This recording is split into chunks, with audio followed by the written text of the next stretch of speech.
അതായത് വെള്ളൂർ, അവിടെയുള്ള ഒരു സഹോദരിയും സഹോദരനും മലേഷ്യയിലേക്ക് പോയി ഒരു ആക്സിഡന്റ് പെട്ടു, ഒരു ഹോസ്പിറ്റൽ കേസിലൊക്കെ ആയിരുന്നു. അത് ആരൊക്കെയോ വാട്സപ്പിലൊക്കെ ഇട്ടിട്ട് ആ പെണ്ണ് മരിച്ചിട്ടുണ്ട് എന്നൊക്കെ പറഞ്ഞിട്ടൊക്കെ മെസ്സേജ് വലിയ ഫിസിനായിട്ടുണ്ട്. അപ്പൊ അങ്ങനെ ഒരിക്കലും ചെയ്യും. മരിക്കാത്തവരെ പേര് മരിച്ചെന്ന് പറഞ്ഞാൽ എന്താ അതിന്റെ അവസ്ഥ? പിന്നെ കാണുന്നവർ മുഴുവനും ഫോട്ടോ എടുത്ത് വിടാം. അപ്പൊ ഞാൻ കണ്ടില്ല, മലേഷ്യയിലെ നമ്മുടെ സുഹൃത്തുക്കൾ അവിടെ നിന്ന് തന്നെ വിളിച്ചു പറഞ്ഞു അങ്ങനെ പറയണം. നാട്ടിൽ പോയിക്കൊണ്ടിരിക്കുമ്പോൾ അവിടെ നിന്ന് ഒരു വോയിസ് മെസ്സേജ് ഒരാൾ അയച്ചു, ദയവ് ചെയ്ത് ഈ വിഷയം പറയണം. ആൾക്കാർ ഇല്ല, ഈ ഒരു ആക്സിഡന്റ് നടന്ന അങ്ങനെ പകർത്തി ഈ ഫോട്ടോ എന്ന് പറഞ്ഞാൽ അങ്ങനെ വിടാൻ പറ്റുന്നല്ലോ. വീഡിയോസ് ആക്സിഡന്റിന്റെ ഇതിൽ തല മനുഷ്യന് നഷ്ടപ്പെട്ടിരിക്കുന്ന അവസ്ഥകൾ, വളരെ വൾഗറായിട്ടുള്ള വിഷയങ്ങളൊക്കെ മനുഷ്യന്റെ മനസ്സ് പെടക്കണ ജാതി കാട്ടി, ഇതൊന്നും ഫോട്ടോ എടുത്ത് വിടാൻ പാടില്ല. വാ ചെയ്യാൻ വേണ്ടി പറയാ. ഒരാൾ ആക്സിഡന്റ് ആയി ട്രെയിനിന്റെ ഉള്ളിൽ കുടുങ്ങി, എന്തായിരിക്കും മയ്യത്തിന്റെ അവസ്ഥ? അതൊക്കെ എടുത്ത് ഓരോരുത്തർ ഫോട്ടോ വിടുക. നിങ്ങളുടെ സെറ്റിൽ അങ്ങനെ ഗ്രൂപ്പ് ഇമെയിൽ ചെയ്യാൻ പറ്റാനോ അല്ലെങ്കിൽ ഗ്രൂപ്പ് ഫോർവേഡ് ചെയ്യാനോ സൗകര്യം ഉണ്ടെന്ന് വിചാരിക്കുക. ഇങ്ങനെ മനുഷ്യന്മാരുടെ കോലങ്ങളൊന്നും വിടരുത് ദയവ് ചെയ്തിട്ട്. അങ്ങനെ ഒരു എക്സ്ക്ലൂസീവ് വാർത്തകൾ ഉണ്ടാക്കണ്ട. ആർക്കത് വേണ്ടത്? ദ്വാ ചെയ്യാൻ വേണ്ടി പറയാം. മനുഷ്യന്റെ ശരീരത്തിന്റെ ഹുർമത്തില്ലേ, ആ ഹുർമത്ത് പാലിക്കണ്ടേ?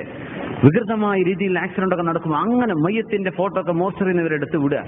അങ്ങനെയൊന്നും ചെയ്യരുത് ദയവ് ചെയ്തിട്ട്. മനുഷ്യന്മാർക്ക് പറഞ്ഞു കൊടുക്കുക. അങ്ങോട്ട് വിടുകയാണ് ഫോട്ടോ വീട്, എനിക്ക് കിട്ടി, ഞാനാ എക്സ്ക്ലൂസീവ്. ആരൊക്കെ ഇവിടെ മത്സരം? മനുഷ്യന്റെ ഇജ്ജത്തില്ലേ, മനുഷ്യന്റെ ശരീരത്തിന് ഇജ്ജത്തില്ലേ, ഒരാൾക്കൊരു അഭിമാനമില്ലേ?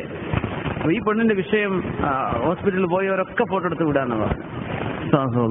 അങ്ങനെ ചെയ്യാൻ പാടില്ല ദയവ് ചെയ്ത്. മരിക്കാത്തവരും മരിച്ചു എന്ന് പറയാ, റോങ് മെസ്സേജോ റൂമറുകൾ സ്പ്രെഡ് ചെയ്യിക്കുക, അതൊക്കെ വളരെ വളരെ heinous act. You should never do it. Allahu കാത്ത് രക്ഷിക്കുമാറാകട്ടെ. ഈ വാട്സപ്പ് ഒക്കെ ഉപയോഗിക്കുന്നവർ ശ്രദ്ധിക്കുക. വെറുതെ എന്ത് ചെയ്യരുത്, ഇത്തിരി ഫസാദ് വലിച്ചെടുക്കുക. അതൊക്കെ ഭയങ്കര കുറ്റകരമാണ്. അത് ഏത് വീഡിയോ ആകട്ടെ. ഇപ്പൊ ഈ വാട്സപ്പ് ഒക്കെ ഉള്ള കാലമായതുകൊണ്ട് എന്ത് വീഡിയോ അപകടപ്പെടുത്തുന്ന ഭയങ്കര ഭീകരമായ പല വീഡിയോസും വിടും. അതൊക്കെ കാണുന്ന മനുഷ്യന്റെ ഹൃദയം പൊട്ടിപ്പോവും. അതൊന്നും അങ്ങനെ ഫോർവേഡ് ചെയ്യാനുള്ളതല്ല. ആരെങ്കിലും ഇട്ട് വേഗം ഡിലീറ്റ് ചെയ്തോ, അതൊന്നും ഫോർവേഡ് ചെയ്യണ്ട. കാണുന്നവർ മുഴുവൻ അയച്ചു കൊടുക്കുക. അതിൽ പലതും മനുഷ്യരെ പച്ചക്ക് തലയെറുത്ത് കൊല്ലുന്നത് വരെ മനുഷ്യന്മാർക്ക് വീഡിയോ വരുന്നില്ലേ? ഇത് കാണാനും പാടില്ല, കൊടുക്കാനും പാടില്ല, ആർക്കും അയച്ചു കൊടുക്കാനും പാടില്ല. ചെയ്യുന്നത് വളരെ കുറ്റകരമാണ്. ആരത് വീഡിയോ എടുത്താലും. പിന്നെ കുറ്റം ചെയ്യുന്നവർ ആരൊക്കെ ഇത് ഫോർവേഡ് ചെയ്യുന്നുണ്ട് അവരൊക്കെ കുറ്റക്കാരാണ്. അങ്ങനെ ഭീകരമായ കാഴ്ചകൾ ഉണ്ടാവും. പല അഡ്വഞ്ചർ ലോകത്ത് നടക്കും. ഭീകരമായി പേടിപ്പെടുത്തുന്ന പല കാഴ്ചകളും. നമ്മുടെ ഡൽഹിയിൽ ആ കുട്ടി ആ വീണ് കിടന്ന ആ മൃഗത്തിന്റെ മുമ്പിൽ കിടന്ന സംഭവം വരെ, അതൊക്കെ മനുഷ്യൻ ചെയ്യുന്ന ഏറ്റവും വലിയ അധമത്വമല്ലേ? ഒരു കുട്ടിക്ക് ജീവൻ രക്ഷിക്കേണ്ട സമയത്ത് ഫോട്ടോ എടുത്ത് വീഡിയോ വെച്ചിരിക്കുക മനുഷ്യന്മാര്. അതുകൊണ്ട് ഫോർവേഡ് ചെയ്യുക. എന്താണ് ആ ഭീകരമായ രംഗം? ഒരു മൃഗത്തിന്റെ മുമ്പിലേക്ക് ആർക്കാണത് കാണേണ്ടത്? അത് കേട്ടാൽ തന്നെ ഭീകരല്ലേ? ആർക്കാണത് കാണാനുള്ള ധൈര്യമുള്ളത്? ദുആ ചെയ്യേണ്ട വിഷയം ദുആ ചെയ്യണം. ഇങ്ങനെയൊക്കെ സംഭവിച്ചിട്ടുണ്ടെന്ന് മാത്രം എഴുതി വെക്ക്. ടൈപ്പ് ചെയ്യാൻ പറ്റൂല, നീ ഒന്നും ചെയ്യണ്ട. ഫോട്ടോകളും വീഡിയോകളും വിടരുത്.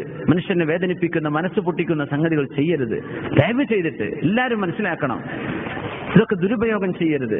അല്ലാഹു കാത്ത് രക്ഷിക്കുമാർ.